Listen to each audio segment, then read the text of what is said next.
afternoon, everyone, and welcome to our webinar series, last of the series that we've had during the year. This last one entitled The Stress of Aged Care.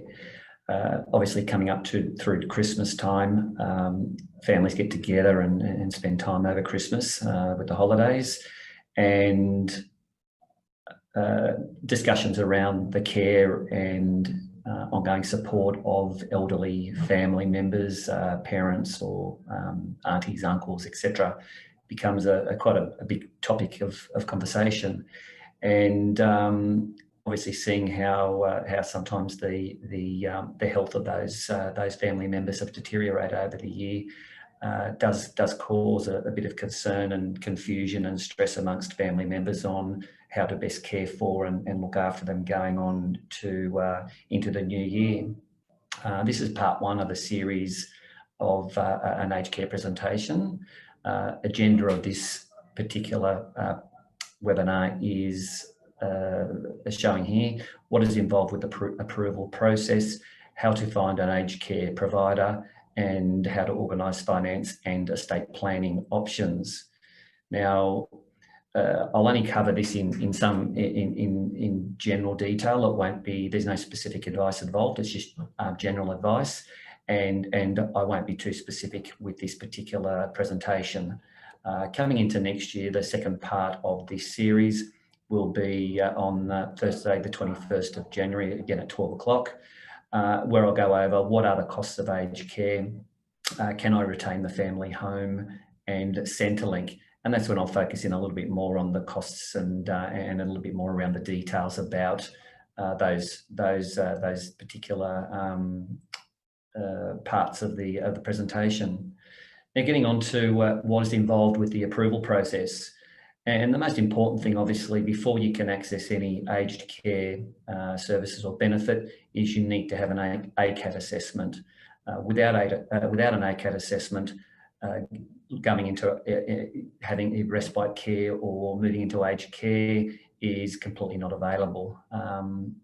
So certainly that's the first step. And I guess the benefits of having an ACAT assessment is twofold. For those family members that are calling in on elderly relatives or parents who would like to take a bit of a holiday, sometimes are a bit afraid to, because they're a bit concerned about leaving their relative on their own over that holiday period. Having an ACAT assessment, which does provide for respite care, gives those family members a bit of confidence and peace of mind that they can have their family member looked after in a really good quality environment, safe with the care and so forth, and have a great holiday without having that stress of worrying about what's happening. So that's really important to have that as in the back of the mind as an option. Now, what is involved? Hospitals, local doctor, nurse, social workers, all that have ACAT membership are able to provide an ACAT assessment. And I guess that's a point of call where you can tap into for that first process. Or alternatively, applying for an assessment through the My Aged Care website can also be, I guess, a first step and an easy initial step of getting involved and completing a questionnaire to arrange for an assessment. And again, the My Aged Care website is a full realm of information there for people to have a look at and to cross-reference. Now, if you do have that ACAT assessment and you're thinking, well, how do I find an aged care provider? Which facilities are worth looking at? And I've got down here research and quality standards. I'd probably initially do my research by going onto the My Aged Care website and looking initially at the facilities that are in the local area or the area that you're interested in. And then once you have narrowed it down to a number of different facilities, perhaps look at the 8 quality standards. Each aged care facility and all aged care facilities have to comply with certain levels of certain standards of care. And these 8 quality standards are listed in the aged care website for each of those different facilities. And you can review the ratings of these particular facilities on that My Aged Care website. So the good thing is if they have met those standards and they have done very, very well, then you can be, I guess, comforted for the fact that they are a fairly reasonably good facility.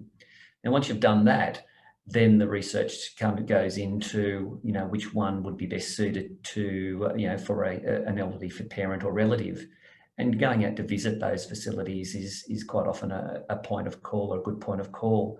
Talking to existing residents, once you do visit the facility, popping in, having a chat to the residents there just to see what their view is and what they like and dislike and so forth. And also interviewing staff as well, not just the staff that are there showing you around, but have a chat to some of the other staff in the facility, and they can give you some really good insights into the facility. And, at that point in time, you will get a bit of a feel for the place, whether you like it or don't like it. And it gives you quite a reassuring feeling that where you're going is in the right direction. And also, depending on the health issues there are different facilities around that specialise in certain things. For example, if there is dementia involved, then there are aged care facilities that are specifically tailored towards dementia-related illnesses. And that's something there that may be attractive to you to have a look at and to look for. And I guess another thing then is looking at the social facilities or the social activities, lifestyle activities of the particular facility. Do they have a social director? Do they have outings, activities, a social calendar in place? And that's sometimes they're good. It's good to have a look at to see how modern and how forward-thinking the facility is. Now, finance and estate planning. I'll touch on this briefly. I won't go into too much detail. We can do that at our next seminar. But if we're looking, say, for example, at respite, then we don't need to pay for accommodation. All we're looking for is the daily costs of staying in the facility for the time that you're there for that respite visit. If it's extra services, you will pay extra services. If you are moving or transitioning into care on a full-time basis, then accommodation is something that you'll have to pay for. Like if you're moving into a house, you will have to pay for your accommodation. Now that can range from anywhere from $250,000 through to upwards of $1 million plus, depending on where you are looking at. Now, if you haven't got the money initially to move into that, if you're looking at selling a property or cashing in investments, then you can pay an interest on that instead, or in essence, a rental on that particular part of the cost, until you're in a position where you have sold the house or have done something to manage the initial deposit going in. Everyone pays a daily fee, which is around the $52, $53 per day. Everyone pays that fee. Now, your means tested fee can be as high as $27,000 per annum, or around the 27,000 mark. Now, depending on how well off you are, you may be asked to pay a certain means tested fee to co-contribute for your care, at least for the first couple of years until you hit a lifetime cap limit. Now, the Centrelink and aged care, the assessment of assets in relation to both of those is slightly different, and that's where some people do come a little bit unstuck. In some cases, the assets are assessed and the income side is assessed, and that's where we need to sort of balance it out to see what the costs will be versus what Centrelink benefits you will get. And certainly, self-funded retirees can get into a situation where they do pick up Centrelink benefits because of the costs of moving into care. So there's some advantages around that.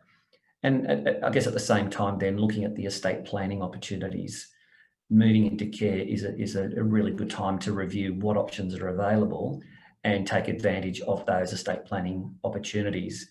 Gifting money through a will is not gifting under Centrelink guidelines. Gifting it outside of the will is. So this is where really reviewing those options within the will and what that looks like is certainly a really good opportunity to take advantage. And obviously having the will and power of attorney up to date, especially an enduring power of attorney, is really, really important and worth reviewing. So going into care certainly doesn't mean going there to die. The newer facilities now can be a fantastic, incredible new lifestyle. and backed with really good, great quality of care and social interaction. Trips out, social calendars, really, really, fulfilling for a lot of members.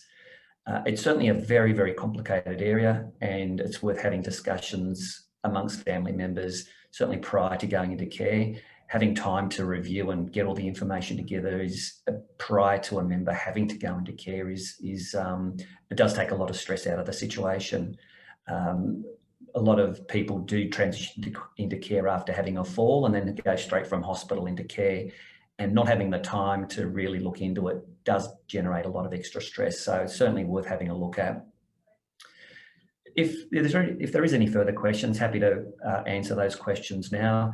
And certainly coming into January, we'll do our second part of the webinar series, and we'll certainly get a little bit more involved with the costings and the different things that you need to have a look at.